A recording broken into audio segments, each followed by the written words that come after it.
This is the moment Donald Trump lost control of the Middle East. Not metaphorically, not in some future history book analysis, but right now in real time as the world watches. If you looked at the main conference hall at the United Nations Security Council in New York City, you would have witnessed something that has not happened. In American diplomatic history, empty chairs, 14 nations walked out during the United States presentation on Iran. They did not excuse themselves politely. They did not wait for a break. They stood up, pushed back their chairs, and left while the American ambassador was still speaking. The sound of those chairs scraping against marble floors echoed through the chamber, and camera feeds captured diplomats from France, Germany, Japan, and South Korea simply gathering their papers and walking out the door. What led to this moment goes back several weeks. Trump announced what he called the most brilliant military strategy in American history, a plan to force Iran into total surrender through what his team branded maximum shock deployment. Hit them fast, hit them hard, and watch the regime crumble within a week. The plan had 3 stages. First, simultaneous strikes on military command centers across Iran. Second, a complete naval blockade of the Strait of Hormuz to strangle their oil exports. Third, back-channel negotiations where Iranian leaders would accept American terms because they had no other choice. Congressional leaders were given a timeline of 7 to 10 days from first strike to signed agreement. Trump promised the American people no ground troops, no extended conflict, and no economic blowback at home. He told Fox News, and this is a direct quote, "Iran will be begging us for a deal by the weekend. They cannot survive what we are about to do to them."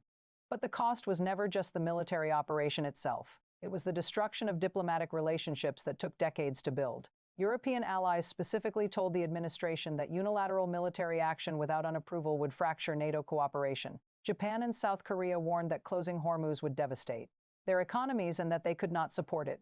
Gulf state partners said privately they would not allow their bases to be used for regime change operations. Trump's team dismissed every single objection. National Security Advisor Stephen Miller told a closed-door meeting with senators, they will fall in line once they see Iran collapse. Everyone loves a winner. Secretary of State Marco Rubio assured business leaders that markets would rally once Iran capitulated because stability would return to the region. The entire strategy was built on one assumption, that Iran would break quickly, that the pain would be so intense and so immediate that its leadership would have no choice but to surrender on American terms. That assumption was catastrophically wrong. At 6:23 in the morning on Monday, March 9, 2026, Donald Trump received a phone call that changed the entire trajectory of this crisis. It came from the French president. It lasted less than 2 minutes. According to leaks from 2 separate sources inside the National Security Council, the French leader did not ask for Trump's position. He informed Trump that France was withdrawing from all joint military operations related to Iran and would be sponsoring a UN Security Council resolution condemning the blockade of Hormuz as a violation of international maritime law. Trump reportedly shouted into the phone that France was making the biggest mistake in its history. The French president hung up. While that call was happening, Germany was issuing a nearly identical statement. And while Germany was releasing that statement, Japan was announcing it would be routing all energy imports away from the Persian Gulf permanently, which meant canceling contracts worth billions that had relied on American security guarantees. The dominoes were falling in real time across multiple continents, and the nightmare was only just beginning.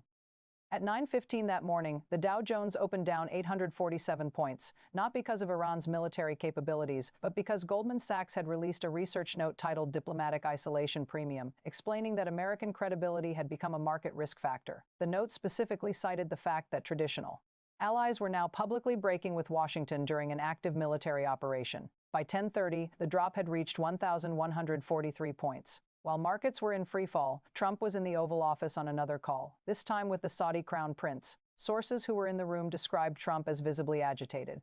Pacing behind the resolute desk, his voice rising, the Crown Prince reportedly told Trump that Saudi Arabia could not support further military escalation and was already in talks with Iran about reopening regional dialogue. Trump responded, "After everything we have done for you, this is how you repay us." The Crown Prince's reply, according to the leaked transcript, was measured and direct. "Mr. President, you did not consult us before starting this. We are now consulting ourselves on how to end it." The call ended. Trump threw his phone across the room. It shattered against the wall near the fireplace. 2 Secret Service agents stepped into the doorway. Trump waved them off.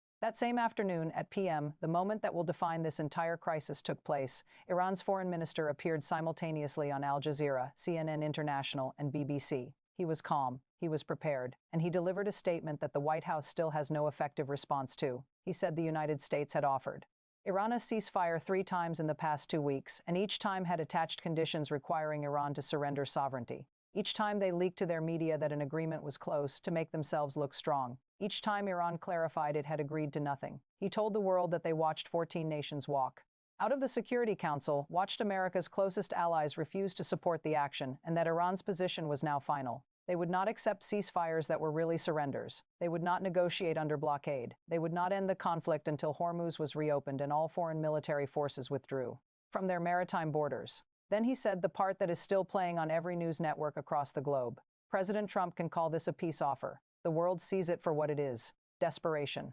According to leaks from senior officials inside the State Department who spoke to the Washington Post, a crisis meeting took place Monday night at p.m. in the White House Situation Room. The participants included Trump, Secretary Rubio, Defense Secretary DeSantis, National Security Advisor Miller, and Chairman of the Joint Chiefs of Staff General Charles Brown. The topic was how to respond to Iran's rejection and the diplomatic collapse with European allies. Audio has not leaked, but 3 separate sources have confirmed the same basic exchange.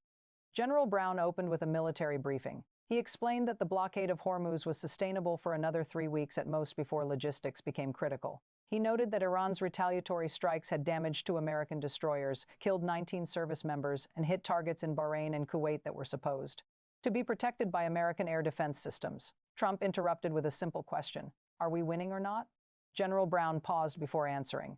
Mr. President, Iran has not collapsed. Their leadership is still in place. Their military is still operational, and they are now striking our positions with increasing accuracy. Miller jumped in immediately, insisting they were on the verge of breaking and just needed to maintain pressure.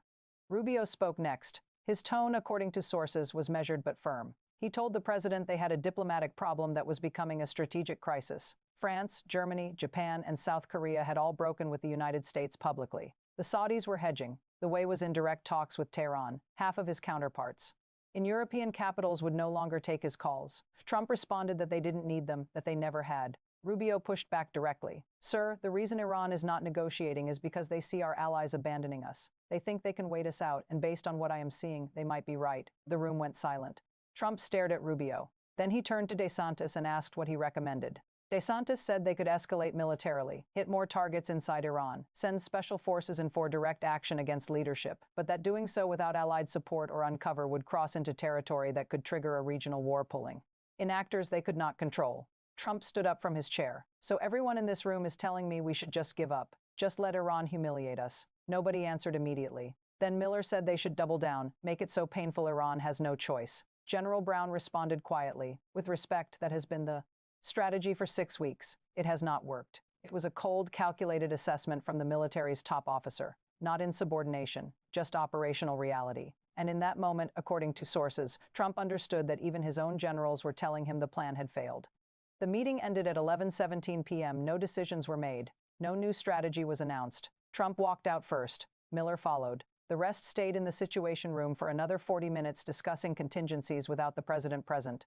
To understand why Trump lost control, you have to follow the incentives of every player involved. Iran is not a rogue actor making emotional decisions. They are a regional power with a sophisticated understanding of international relations and a very clear reading of American political dynamics. They studied what happened when Trump applied the same maximum pressure strategy to North Korea and Venezuela. They saw that pressure without diplomatic off-ramps creates stalemate. They learned that if you can absorb the pain long enough, American domestic politics will turn against the president faster than the target country collapses. Iran looked at Trump's approval ratings, which had dropped 11 points since this conflict started. They looked at polls showing 61% of Americans now believed the Iran operation was a mistake. They watched Republican senators from swing states begin distancing themselves from the administration's position, and they calculated that time was on their side. European allies made their own calculation. France and Germany were facing energy crises because of the Hormuz blockade, their economies being damaged by a conflict they had no voice in starting. When Trump demanded they support the blockade, they had to choose between American friendship and their own economic survival. They chose survival. Once they broke publicly, it gave cover for every other ally to follow. This shift fundamentally changes the power dynamic. Trump can no longer claim international unity. He can no longer threaten Iran with global isolation. He is simply the leader of one country trying to force another into submission while the rest of the world watches and increasingly refuses to help. The legal ramifications are also mounting. The House Foreign Affairs Committee announced an investigation into whether the blockade of Hormuz violates the War Powers Resolution. Since Congress never authorized military action against Iran, constitutional scholars from both parties are saying publicly that a naval blockade is an act of war under international law and requires congressional approval. This is not opposition party theatrics. This is the ranking Republican on the Armed Services Committee, Senator Jim Inhofe, saying on Fox News, "I support this president on most things, but I did not vote to close the Strait of Hormuz. The American people did not vote for that. And if we are going to do something this significant, Congress needs to have a say. If the House investigation leads 2 articles of impeachment over war powers, it triggers a constitutional crisis during an active military conflict. If federal courts rule the blockade illegal, that gives Iran legal ammunition to justify continued strikes as self-defense under international law.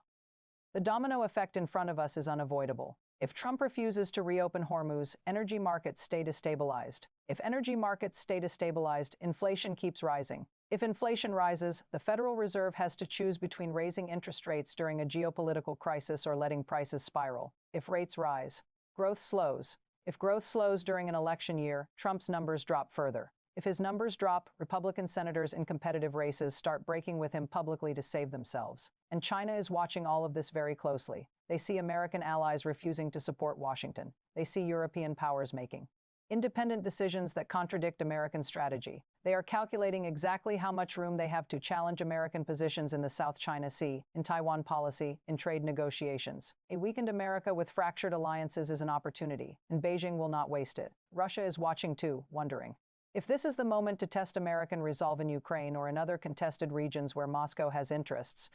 Even Trump's most reliable defenders are pulling back. Lindsey Graham went on television and instead of his usual full-throated support, said they needed to reassess the strategy. That is, politicians speak for this is not working. Ted Cruz, who almost never breaks with Trump publicly, released a statement saying he was consulting with military experts and would have more to say soon. That is not an endorsement, that is distancing. They see the same polls Trump sees. They see voters in their states turning against the conflict, and they are making the same calculation European allies made. Their political survival matters more than loyalty to a president who's Iran. Strategy has become a political liability. This creates a split in the Republican coalition that cannot be healed before the election. A fracture between the traditional foreign policy establishment who believe in working with allies and respecting international institutions, and the Trump loyalists who see any compromise as weakness. A divided party cannot win a national election. A fractured coalition cannot govern effectively. Reports from sources close to Trump describe a president sleeping 3 hours a night, obsessively checking international news coverage, and repeatedly asking aides why allied leaders are not returning his calls. He is fixated on the walkout, asking staffers to pull up the video repeatedly and demanding to know which countries left first. Staff members have started avoiding one-on-one meetings with him because his reactions have become unpredictable. One aide described him as oscillating between rage and denial, sometimes within the same sentence. And what does all of this mean for ordinary people right now?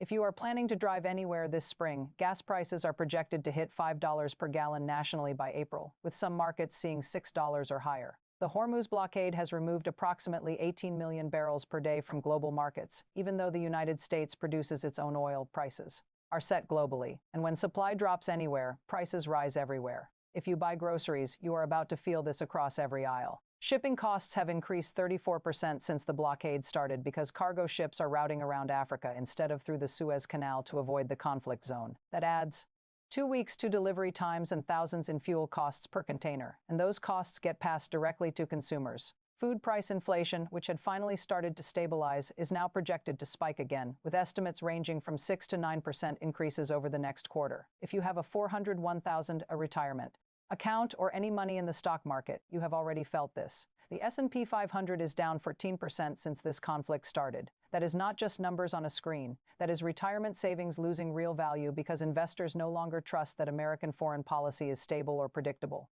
And the damage is not temporary. When companies restructure their supply chains away from Middle Eastern routes, when European nations build new energy partnerships that do not depend on American security guarantees, when Asian economies diversify their trade relationships to reduce dependence on any single power, those changes become permanent. The jobs that service the old supply chains do not come back. The influence America had through those economic relationships does not return. The architecture gets rebuilt without the United States at the center. Airlines have already started announcing route cancellations and fare increases. Insurance companies are raising premiums on everything from shipping to business operations. Mortgage rates are climbing because bond markets are pricing in higher inflation and deeper economic uncertainty. There is no sector that remains untouched. As for where this goes from here, there are 3 realistic scenarios, and every one of them leaves America weaker than it was 2 months ago. The first is a forced retreat, where pressure from Congress, military leadership, economic advisors, and Republican senators facing tough re-elections forces Trump to reopen Hormuz and drop the demand for Iranian regime change. He declares victory anyway, claims Iran was severely weakened, and tries to move on. Iran accepts a face-saving agreement that changes nothing fundamental. Both sides claim they won, but the world watched America's allies abandon Washington. The world watched Trump threaten consequences he could not deliver. That perception of weakness becomes reality in every future negotiation, and when you lose credibility, you do not get it back by pretending you never lost it. The second scenario is dangerous escalation, where Trump, unable to accept diplomatic defeat, orders direct military strikes inside Iran targeting leadership compounds, launches special forces operations to capture or kill high-value targets, and deploys ground forces under the justification of protecting American interests. That road leads somewhere the United States has not fully reckoned with yet, and the rest of the world is already bracing for it.